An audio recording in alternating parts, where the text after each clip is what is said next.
Amén. Bueno, el título de la predicación de hoy día es: todo aquel que invoca el nombre del Señor será salvo. Estamos aquí en Romanos, capítulo 10. La semana pasada, ¿alguien se acuerda de lo que estuvimos hablando? ¿Cuál fue el título de la predicación? ¿Qué me puede decir? ¿O cuál fue el punto que tocamos la semana pasada?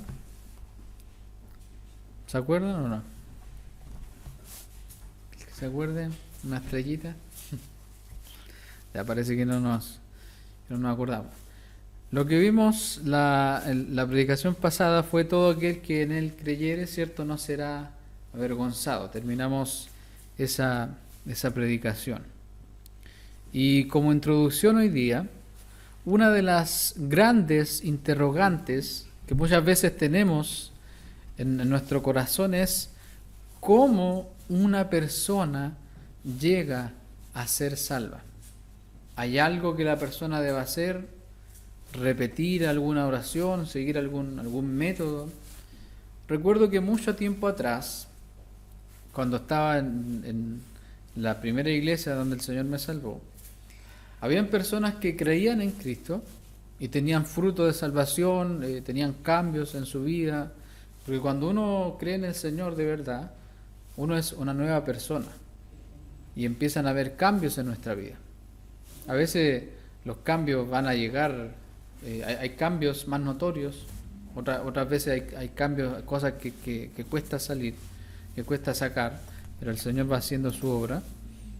Y la cosa que yo estaba en esta iglesia y muchas personas creían en el Señor, tenían fruto de salvación, tenían cambios en sus vidas, y las personas que estaban ahí en el liderazgo de la iglesia siempre le hacían la pregunta a esa persona: ¿hiciste la oración del pecador? Y en su desconfianza de la obra del Espíritu y la ignorancia de las Escrituras que ellos tenían, llevaban a la persona al frente para que hiciera la famosa oración del pecador, para que realmente sea salvo a los ojos de ellos.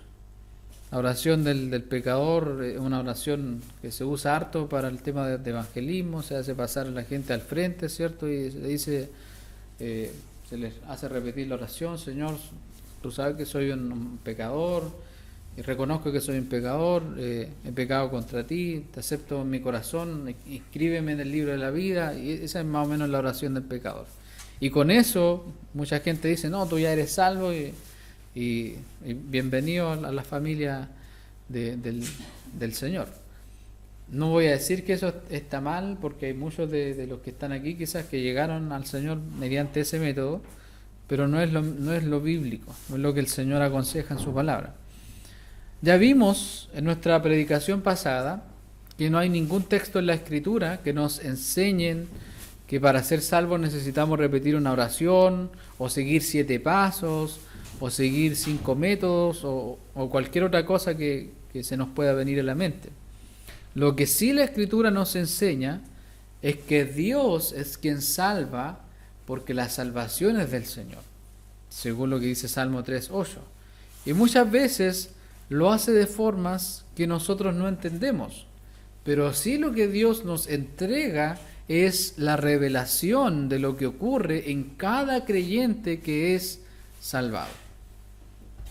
Porque hay muchos falsos salvados que creen estar bien con Dios, pero están engañados. Por eso es que cuando predicamos el Evangelio, le estamos hablando también a los falsos creyentes, para que se arrepientan de verdad, porque también hay falsos creyentes. Por eso la palabra nos enseña cómo luce y camina un verdadero creyente.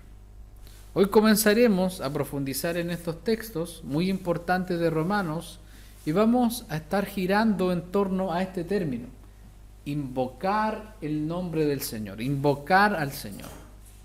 Esto nos ayudará a comprender el proceso por el cual llegamos a ser salvos, cómo llegamos a la fe, y también implicaciones prácticas para nuestra vida, debido a que aunque muchos de nosotros somos salvos de verdad, en ocasiones es difícil creer esta verdad y vivir esta verdad en nuestra vida diaria, porque a veces no parecemos que somos salvos.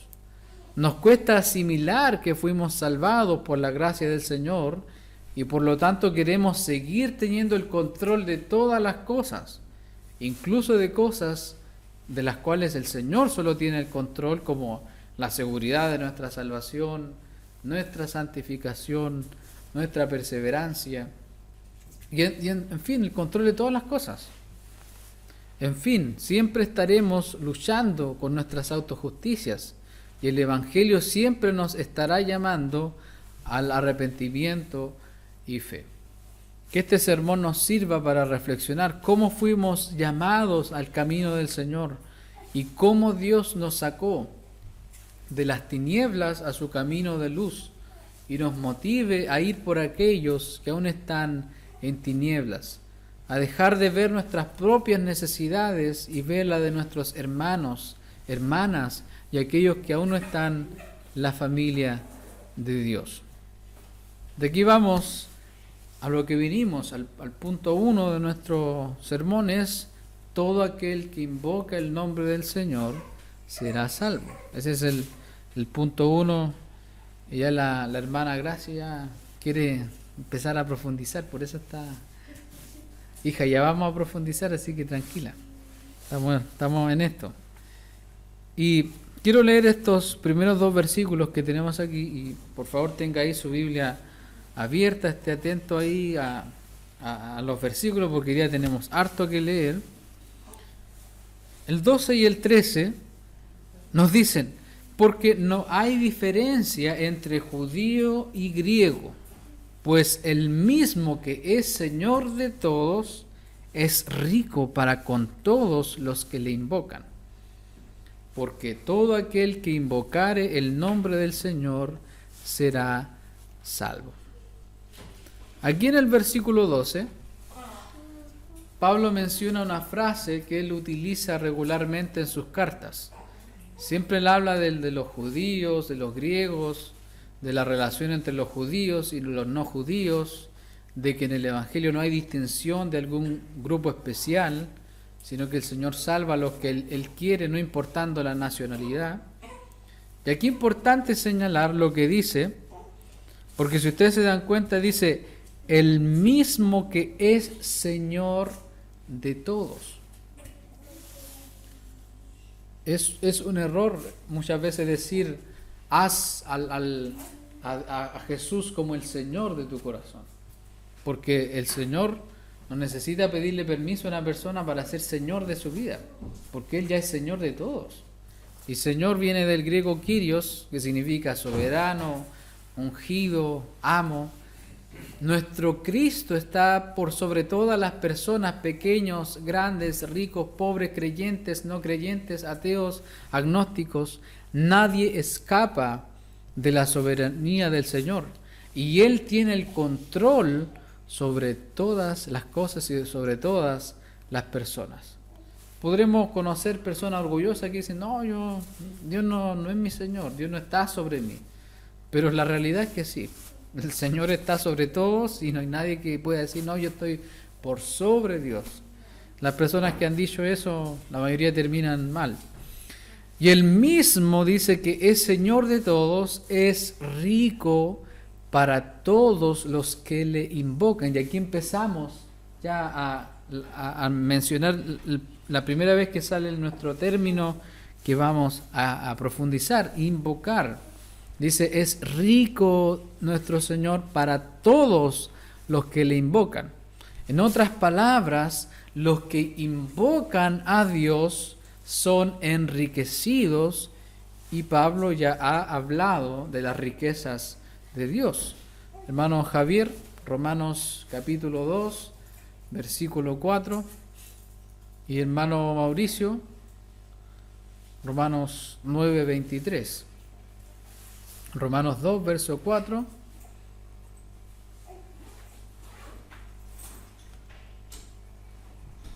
Dice: no menospreciáis las riquezas de su benignidad, paciencia y longanimidad, ignorando de que su benignidad Amén. ¿Cuál es? Entonces, aquí el apóstol Pablo nos habla, ¿cierto?, de algunas riquezas de Dios.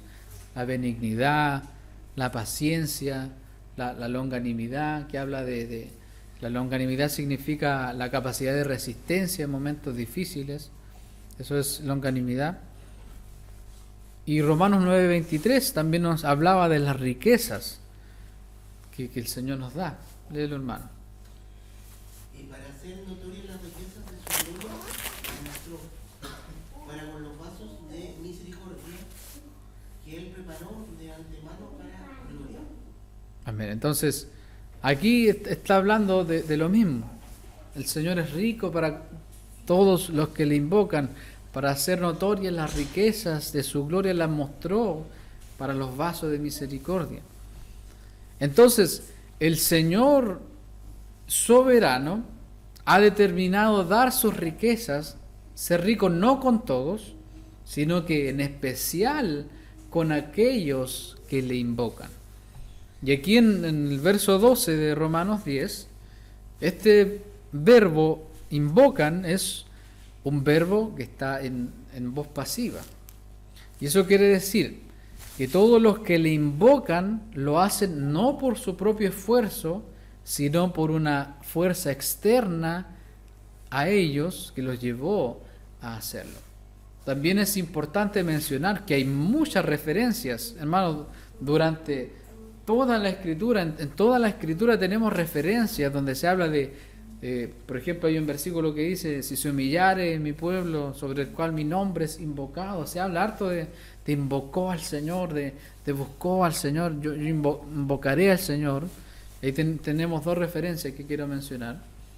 Hermano Javier, busca por mientras Salmo 145, 18. Por ejemplo, Salmos 86, 5 dice: porque tú, Señor, eres bueno y perdonador y grande en misericordia para con todos los que te invocan. Él nos dice, es bueno para con todo el mundo, para con todas las personas, sino que dice, y grande en misericordia para con todos los que te invocan. Y ahí el hermano Javier tiene otro texto que también nos habla de eso. Salmo 145, 18. Cercano está Jehová a todos los que le invocan, a todos los que le invocan de veras. ¿A quién está cercano el Señor? ¿Qué nos dice el texto? A todos los que le invocan. Y incluso añade eso, esa característica, a todos los que le invocan de veritas, de veras, ¿cierto? A todos los que le invocan de verdad, porque hay gente que invoca al Señor de forma falsa. Eso es lo que el texto también nos está diciendo de forma implícita. Y el verso 13 de Romanos 10 nos habla de la mayor riqueza de los que invocan al Señor. A ver, hermano Mauricio, ¿qué nos dice Romanos 10, 13? Porque todo aquel que invocare el nombre del Señor será salvo. Amén. Entonces, el verso 12 ya nos dijo que el Señor es rico para con todos los que le invocan, y ahora nos está diciendo, porque todo aquel que invocare el nombre del Señor será salvo. Si hacemos una revisión superficial, podríamos decir, todo aquel que llame al Señor será salvo. Cuando era niño y leía este texto, yo decía, entonces ser salvo es algo sencillo, solo necesito llamar al Señor y seré salvo, o tan solo decir su nombre, como hay una película ahí de superhéroes donde menciona el nombre del superhéroe y se convierte en superhéroe. Shazam, pero no es así, no es como decir Señor y ser salvo. Y ahora quiero dejar un espacio para preguntarles a ustedes, ¿qué es lo que ustedes entienden hasta ahora cuando el texto dice invocar al Señor? ¿Qué es lo que ustedes entienden por ahora que significa invocar al Señor? ¿Qué es para ustedes invocar al Señor? ¿Qué se les viene a la mente? Que siempre cuando uno se acerca a un texto, uno tiene como una idea de lo que el texto significa. ¿Qué es lo que significa para ustedes invocar al Señor? Mano Mauricio, ¿qué se te viene a la mente con invocar al Señor? Puede ser similar a llamar o a invitar, ¿Ya? a pedir que tome control de ¿Ya? cierta área, ¿Ya? cierto problema, Hermano Javier, ¿qué se te viene a la mente con invocar al Señor? Algo más con sentido a la profundidad que nace del corazón. ¿Ya? Porque ese dibujar puede ser como algo superficial, pero en este caso es algo que más profundo al darte cuenta de tu estado de desesperación y la necesidad de invocar a algo que te salve. ¿Ya? Por ahí va. Necesitar al Señor. Ya. Ya voy a dejarlo hasta ahí porque si no van a spoilear el sermón. Antes de profundizar, hermanos, ¿qué significa invocar? Vamos a ver la referencia, porque aquí hay una referencia. Si usted se fija en su Biblia ahí, porque la mayoría de nuestras Biblias tienen ahí unas letritas que salen ahí. No sé si ustedes la pueden ver. Hay una referencia ahí en ese verso 13. ¿Y a qué nos lleva esa referencia? ¿Qué dice ahí JL, cierto? JL 2:32. Ya vamos a JL, que es Joel. La abreviatura de Joel es JL. Vamos a Joel. ¿Qué nos dice el profeta Joel? Que este hermano es hermoso.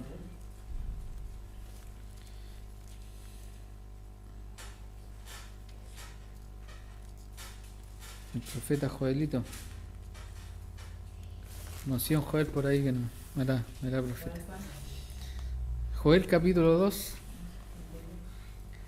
Y vamos a leer del 28 al 32. Quizás esto nos va a sonar algo que nosotros recordamos, algún acontecimiento que quizás ocurre en el Nuevo Testamento. Joel capítulo 2. ¿Lo tiene hermana María? Ya, lea del 28 al 32. Y después de esto derramaré mi espíritu sobre toda carne, y profetizarán vuestros hijos y vuestras hijas, vuestros ancianos soñarán sueños, y vuestros jóvenes verán visiones, y también sobre los siervos y sobre las siervas derramaré mi espíritu en aquellos días, y daré prodigios en el cielo y en la tierra, sangre y fuego y columnas de humo. El sol se convertirá en tinieblas y la luna en sangre, antes que venga al día grande y espantoso de Jehová. Y todo aquel que invocare el nombre de Jehová será salvo, porque en el monte de Sión y en el Jerusalén habrá salvación, como lo ha dicho Jehová, y entre él derramaré, Jehová, y entre el remanente al cual él habrá llamado. Amén. No sé si esto les recuerda algún acontecimiento que ocurre en los primeros días de la iglesia. No sé si le suena a qué asocian al día de Pentecostés, ¿cierto? La palabra, hermanos, que se utiliza en el hebreo para invocar, aquí en Joel 2, es kará, que se define como llamar afuera o llamar por nombre, y también se utiliza en otras aplicaciones como aclamar, anunciar, invitar, invocar, entre otros. Y Hechos capítulo 2 también menciona esa referencia de Joel, luego de que el Señor cumpliera su promesa de derramar el Espíritu Santo. Y es aquí, hermanos, donde vamos a revisar el griego para entender qué significa invocar. Y cuando volvemos a Romanos 10:13, cuando volvemos a nuestro texto,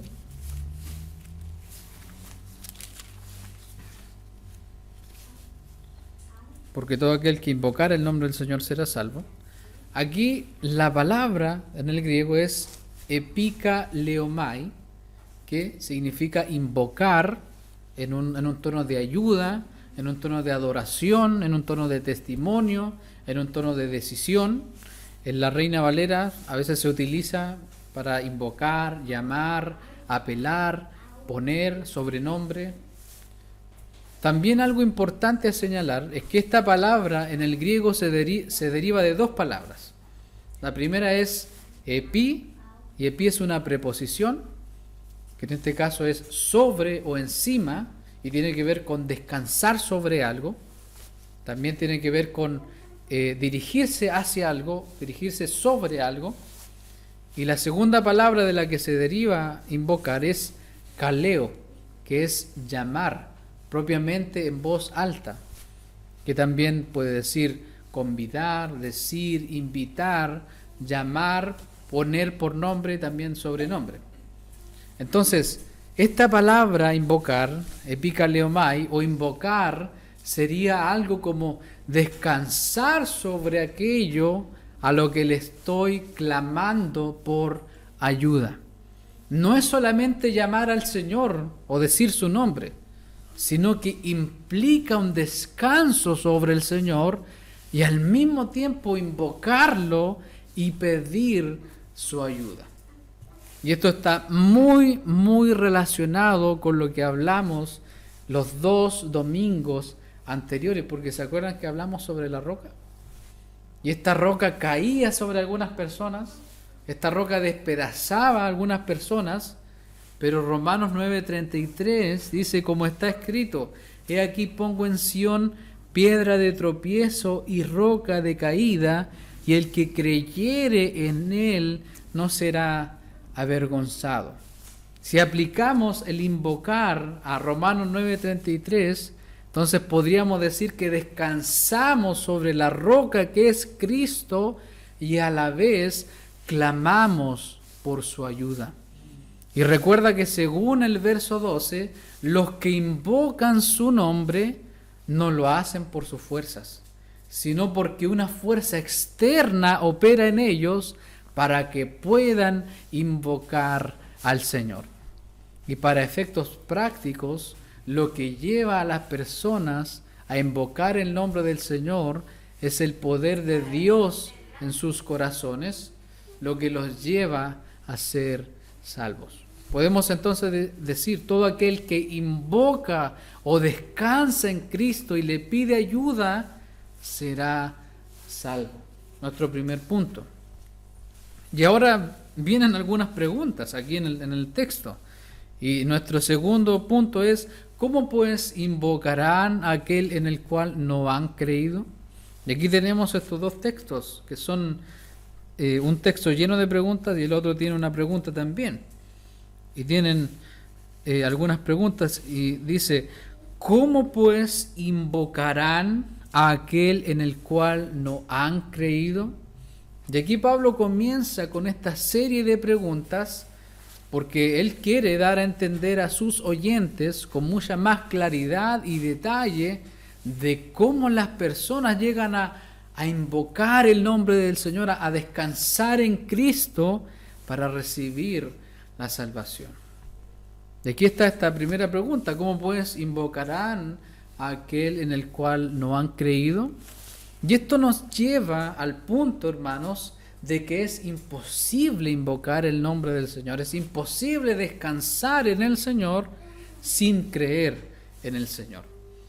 ¿Qué nos decían los versículos anteriores? El versículo 10 y 11, porque con el corazón se cree para justicia, pero con la boca se confiesa para salvación, pues la Escritura dice, todo aquel que en él creyere no será avergonzado. Entonces, si alguien no ha creído en el Señor, jamás llegará a ser parte de aquellos que invocan su nombre, aquellos para quienes Dios es grande en misericordia y para quienes el Señor está cercano, como decían los salmos, porque para todos los que creen, para todos los que creemos, el Señor está cercano, no está lejos.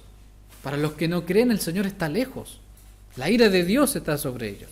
Pero en cambio para nosotros, el Señor está cerca. Por eso que podemos descansar sobre Cristo. Y si alguien no tiene fe en Cristo, jamás llegará a ser parte de su pueblo. Porque creer habla de tener fe en Cristo. La segunda pregunta: ¿y cómo creerán en aquel de quien no han oído? Aquí esta pregunta nos plantea que no se puede creer en el Señor sin antes oír acerca del Señor. Existen muchas personas que dicen creer en Cristo, pero creen en un Cristo equivocado, diferente al de las Escrituras. Otros simplemente creen en un Cristo de la lámpara, un mago o un Cristo viejito pascuero, que concede todos los deseos. Pero nuestro Señor no es ni un mago, ni un genio de lámpara, ni un viejito pascuero. Y aquí vamos a ver un ejemplo de estas personas que dicen creer en Cristo, pero que no es el Cristo de las Escrituras. Y aquí acompáñenme a Juan capítulo 8.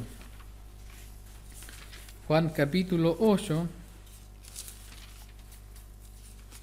versos 39 al 47.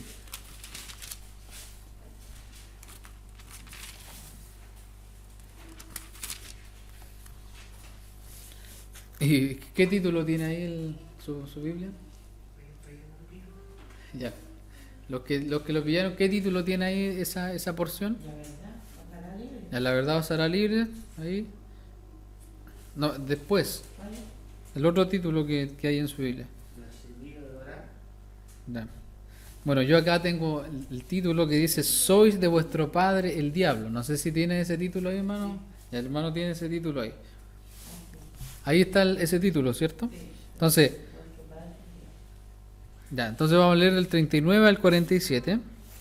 Hermano Mauricio, del 39 al 41. Hermano Javier, 42 al 44. Y yo leo los tres que siguen. Respondió y le dijeron: nuestro padre Abraham. Jesús le dijo: si fueses hijo de Abraham, las obras de Abraham harías. Pero ahora procuráis matarme a mí, hombre que os he hablado la verdad, la cual he oído de Dios. ¿No hizo esto Abraham? Vosotros hacéis la obra de vuestro padre. Entonces le dijeron: nosotros no somos nacidos de fornicación. Un padre tenemos que es Dios. Hermano Javier. Jesús entonces le dijo: si vuestro Padre fuese Dios, ciertamente me amaríais, porque yo de Dios he salido y he venido, pues no he venido de mí mismo, sino que del que me envió. ¿Por qué no entendéis mi lenguaje? ¿Por qué no podéis escuchar mi palabra? Vosotros sois de vuestro padre el diablo, y los deseos de vuestro padre queréis hacer.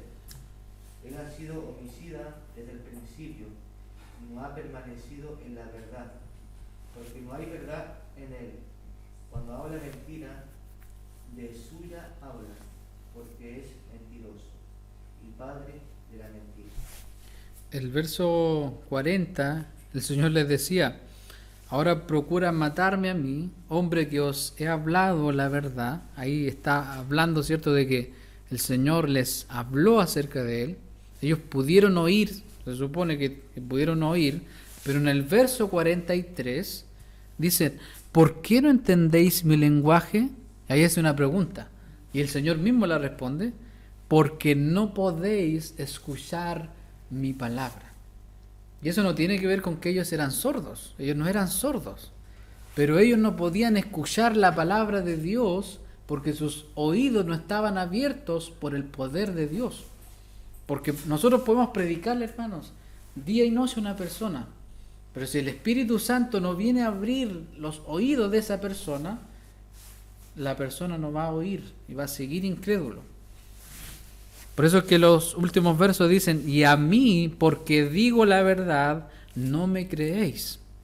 ¿Quién de vosotros me redarguye de pecado? Pues si digo la verdad, ¿por qué vosotros no me creéis? Y aquí está la clave, hermanos. Miren. El que es de Dios, las palabras de Dios oye. Por esto no las oís vosotros, porque no sois de Dios. Cuando la persona es de Dios, va a oír la palabra de Dios. En algún punto, en algún momento de su vida. Quizás puede haber rechazado a Cristo 20 años. Pero si la persona es de Dios, en algún momento va a oír la palabra de Dios. Y va a creer en el Señor. Pero estos de acá, que eran judíos, porque esta gente que sale aquí en este relato, supuestamente habían creído en Jesús, porque incluso el verso 31 de ahí, dice, dijo entonces Jesús a los judíos que habían creído en él, entre comillas, pero claramente no habían creído en Jesús porque la dureza de su corazón, por la dureza de su corazón no oían las palabras de Jesús y no podían oír y seguían autoengañados creyendo que eran de Dios y que estaban cerca de Dios. Todos nosotros hemos hablado con este tipo de personas. Yo estoy bien, yo no necesito a Dios. Está autoengañado, uno le dice, tú estás mal, estás en pecado, necesitas al Señor, tienes que venir a la iglesia. Pero no pueden oír, ¿por qué? Porque están autoengañados, están con su corazón ahí duro, creyendo que Dios está de su lado, que están cerca de Dios, pero están ahí autoengañados y no pueden oír la verdad del Evangelio. Por lo tanto, nadie puede creer en Jesús sin haberlo oído, sin haber oído sus palabras, sin haber oído el Evangelio. La otra pregunta, ¿y cómo oirán sin haber quien les predique? Hay muchos movimientos cristianos, incluso reformados, que han llegado a decir que la predicación del Evangelio es innecesaria debido a que Dios ya sabe quiénes son los escogidos, y si Dios ya sabe eso, entonces de alguna forma van a llegar. Pero la realidad, hermanos, es que la única vía para que una persona llegue a invocar el nombre del Señor, para que una persona llegue a descansar en Cristo y pueda oír y creer en el Evangelio, es por medio de la predicación del Evangelio. Mira lo que dice 1 Corintios 1:21. Pues ya que en la sabiduría de Dios el mundo no conoció a Dios mediante la sabiduría, agradó a Dios salvar a los creyentes por la locura de la predicación. Todos los que llegan a invocar al Señor de a de veras, lo llegan a hacer por medio del canal que el Señor les estableció. Y el canal por el cual los creyentes llegan a ser salvos es por medio de la predicación del Evangelio. Y el Señor también nos hace una pregunta en esta mañana. ¿Quieres que tus amigos, quieres que tu familia, quieres que tu comunidad oiga el Evangelio? El Señor nos dice, tú eres quien debe predicar las palabras de Cristo y predicar viviendo las palabras de Cristo. A muchos de nosotros se nos hace fácil predicar las palabras del Evangelio, quizá una predicación teológicamente correcta, pero muchas veces contradecimos el mensaje con nuestra vida. Por eso debemos examinar nuestra vida y verificar que vivimos conforme a las verdades de las palabras del Evangelio. No estoy diciendo que tenemos que tener una vida perfecta para poder predicar. Debemos vivir en arrepentimiento y fe, porque ese es el patrón del Evangelio que nos lleva a predicar el mensaje a otros. Y por eso es que viene la próxima pregunta. ¿Y cómo predicarán si no fueren enviados? Y en esta pregunta hay muchos que piensan que solo los evangelistas o pastores han sido llamados a predicar. Pero la realidad, hermanos, es que todos nosotros, todos los que hemos creído en Cristo, hemos sido enviados a predicar el Evangelio. Todos nosotros, sea creyente nuevo, sea creyente viejo, sea creyente maduro, sea inmaduro, todos nosotros hemos sido llamados a predicar el Evangelio. Con herramientas de teología, sin herramientas de teología, con un buen entendimiento, sin un buen entendimiento, porque cuando uno empieza, uno no entiende todas las cosas. Pero aún así el Señor nos ha llamado a predicar el Evangelio. Mateo 28, 19, 20. ¿Qué nos dice Mateo 28, 19, 20, hermana María? 28. Mateo 28, 19 al 20.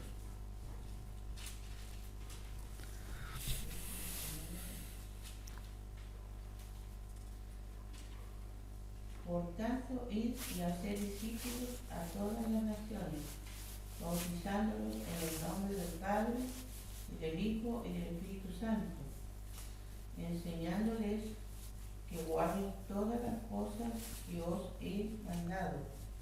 Y he aquí yo estoy con vosotros todos los días hasta el fin del mundo. Amén.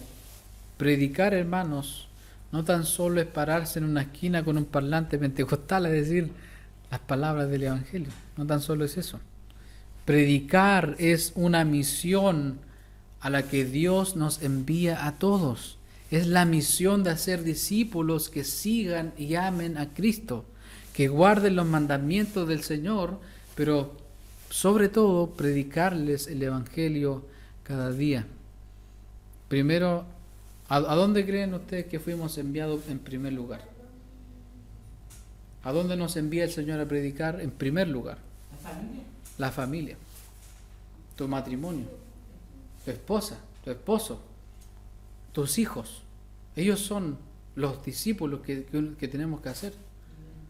Los que no tienen esposo o esposa, tu papá. Los que están cercanos a uno. A ellos nos mandó en primer lugar. Esa es la misión. Así que no nos pongamos a decir, no estoy haciendo nada para el Señor, no estoy saliendo a predicar afuera. Porque si no estamos predicando en nuestra casa primero, ¿para qué vamos a salir afuera? Si ni siquiera estamos predicando el Evangelio en nuestra casa.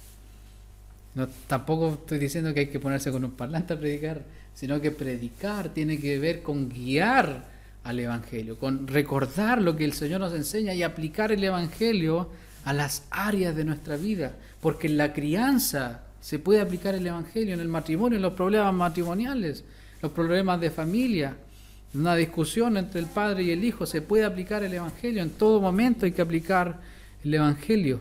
Dios nos ha enviado esta gran misión de predicar el Evangelio, porque mediante la predicación las personas podrán oír las palabras de Dios, y por medio de oír las palabras de Dios podrán creer en Jesús. Y si creen en Jesús, podrán llegar a invocar el nombre del Señor para ser salvos. Y esto de predicar no es algo, puede ser que el Señor por medio de este mensaje llegue a alguna vida y que un mensaje salve a una persona, pero a veces no es un mensaje solamente, a veces es una serie de discipulados que van a durar 1 año, 2 años, 3 años. Podemos estar predicándole años a una persona antes de que el Señor abra sus oídos. Un comentario bíblico dice, es verdad, el mismo Señor que está sobre todos es rico igualmente para con todos los que le invocan, pero esta invocación envuelve la fe, y el creer envuelve el oír, y el oír envuelve la predicación, y la predicación envuelve una misión de predicación. Por eso es que el verso 15, volvamos ahí a Romanos, habíamos olvidado de Romanos. Por eso es que el verso 10-15 sigue diciendo, como está escrito, y aquí hace una exclamación aquí, cuán hermosos son los pies de los que anuncian la paz, de los que anuncian buenas nuevas.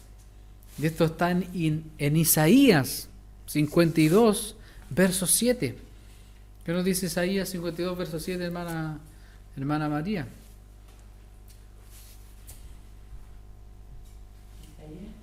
Isaías 52, verso 7.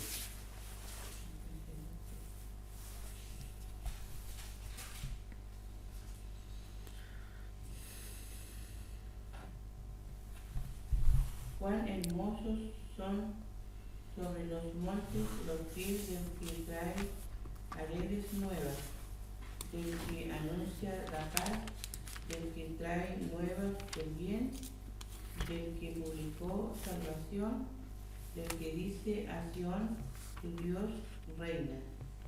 Hermanos, no hay noticia más alegre que la buena noticia del Evangelio. Es más alegre que ganarse el quino, que ganar una fortuna.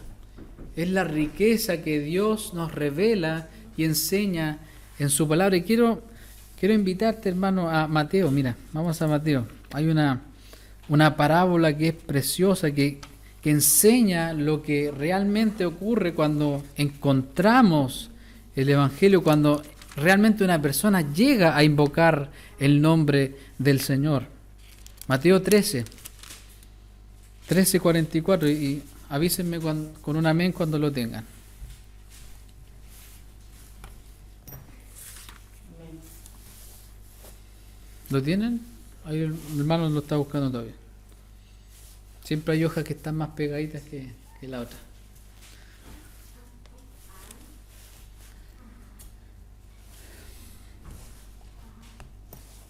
Lo tienen todos, ¿cierto? Miren, yo lo voy a leer, pero ponga sus ojos ahí en el texto.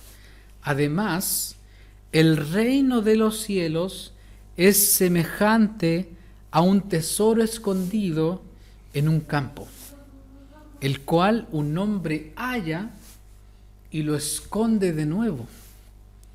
Y gozoso por ello va y vende todo lo que tiene y compra aquel campo. Porque ese hombre, así es, hermanos, cuando conocemos a Cristo, así es. Es como este hombre que encuentra un tesoro escondido y vende todo lo que tiene para poder comprar ese campo, para quedarse con ese tesoro, porque encontró lo más precioso de su vida, lo más grandioso, porque no hay nada más grandioso que encontrarse y conocer a Cristo, no hay nada más grandioso. Podemos tener todos los bienes que queramos, pero al final del día eso ni siquiera va a satisfacer una gota de la sed de nuestro corazón. Podemos tener todo lo que queramos, poder comprar todo lo que queramos. Amén. Imagínense, tener todo lo que uno quiera, la casa bien terminada, el mejor auto, pero eso, hermanos, no va a saciar ninguna gota de la sed que hay en nuestra alma.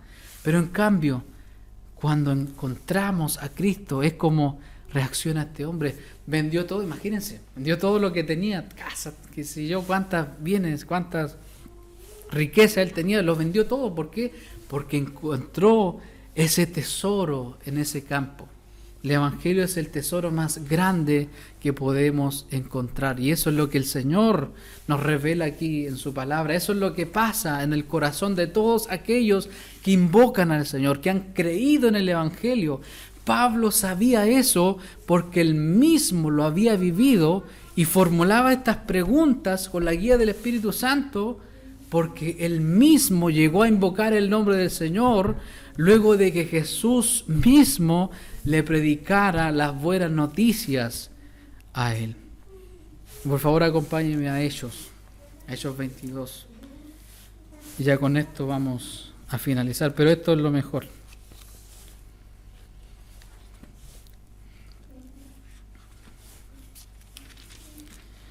Esta es la guinda, hermanos, la guinda de la torta.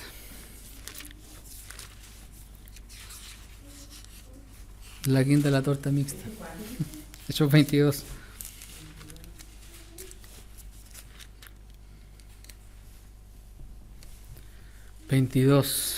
Miren, 22:6. Pablo relata su conversión.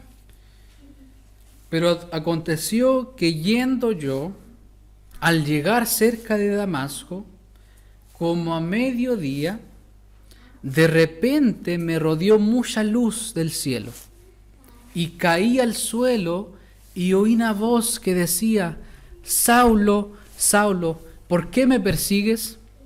Yo entonces respondí: ¿quién eres, Señor? Y me dijo: yo soy Jesús de Nazaret, a quien tú persigues. Jesús mismo, hermano, fue enviado por su Padre a predicar el Evangelio a Pablo. Y Jesús mismo, al presentarse, le predicó el Evangelio Y Pablo pudo oír las palabras de Jesús que lo llamaban ¿a qué? A descansar en la roca de Cristo. Que le decían que estaba perdido en sus pecados y que el descanso estaba en el Evangelio. Sigamos. Mire lo que sigue diciendo. Los que estaban conmigo vieron a la verdad la luz y se espantaron, pero no entendieron la voz del que hablaba conmigo. Y dije, ¿qué haré, Señor? Y el Señor me dijo, levántate y ve a Damasco, y allí se te dirá todo lo que está ordenado que hagas. Y como yo no veía a causa de la gloria de la luz, llevado de la mano por los que estaban conmigo, llegué a Damasco. Entonces, uno llamado Ananías, varón piadoso según la ley, que tenía buen testimonio de todos los judíos que allí moraban, vino a mí y acercándose me dijo, hermano Saulo, recibe la vista. Y yo en aquella misma hora recobré la vista y lo miré. Y él dijo, el Dios de nuestros padres te ha escogido para que conozcas su voluntad y veas al justo y oigas la voz de su boca. Porque serás testigo suyo a todos los hombres y de todo lo que has oído, todo lo que has visto y oído. Ahora pues, ¿por qué te detienes? Levántate y bautízate y lava tus pecados invocando su nombre. Pablo, hermanos, llegó a invocar el nombre del Señor, descansó en Jesús luego de haber oído y creído en Jesús y comenzó a pedirle ayuda al Señor de inmediato. ¿Se dan cuenta que él se arrojó sobre Cristo? Eso es invocar, hermanos, permanecer descansando en la obra de Cristo en la cruz y al mismo tiempo rogar por su ayuda porque seguimos siendo incapaces. Seguimos siendo pecadores, seguimos necesitando al Salvador. Seguimos necesitando confesar a Jesús como nuestro Señor. Porque muchas veces queremos ser nosotros mismos el Señor de nuestras vidas. Y sigue aquí el relato. Y me aconteció, vuelto a Jerusalén, que orando en el templo me sobrevino un éxtasis. Pablo comenzó a orar, a pedirle ayuda al Señor. Y le vi que me decía, date prisa y sal prontamente de Jerusalén, porque no recibirán tu testimonio acerca de mí. Yo dije, Señor, ellos saben que yo encarcelaba y azotaba en todas las sinagogas a los que creían en ti. Y cuando se derramaba la sangre de Esteban, tu testigo, yo mismo también estaba presente y consentía en su muerte y guardaba las ropas de los que le mataban. Pero me dijo, ve porque yo te enviaré lejos a los gentiles. Pablo fue enviado a predicar también. El Evangelio, hermanos, es una cadena. A los que se les predica el Evangelio, lo oyen, creen e invocan el nombre del Señor. Luego ellos mismos son enviados a predicar el Evangelio para que todos los que el Señor ha determinado puedan invocar el nombre del Señor y ser salvos. Hermanos, qué gloriosa esperanza que tenemos en el Evangelio. Si esto no nos motiva, hermanos, nada nos va a motivar. Esta es la motivación que debe haber en nuestro corazón. ¿Necesitas motivación? Esta es la motivación. ¿Necesitas levantarte en la mañana y no sé, dedicarle tiempo al Señor? Esta es la motivación. El ver que Cristo nos ha salvado y ver que Él nos ha llamado con su poder y con su amor, que podemos entender solamente cuando profundizamos su santo Evangelio. Ponte de pie, hermano, vamos a orar al Señor.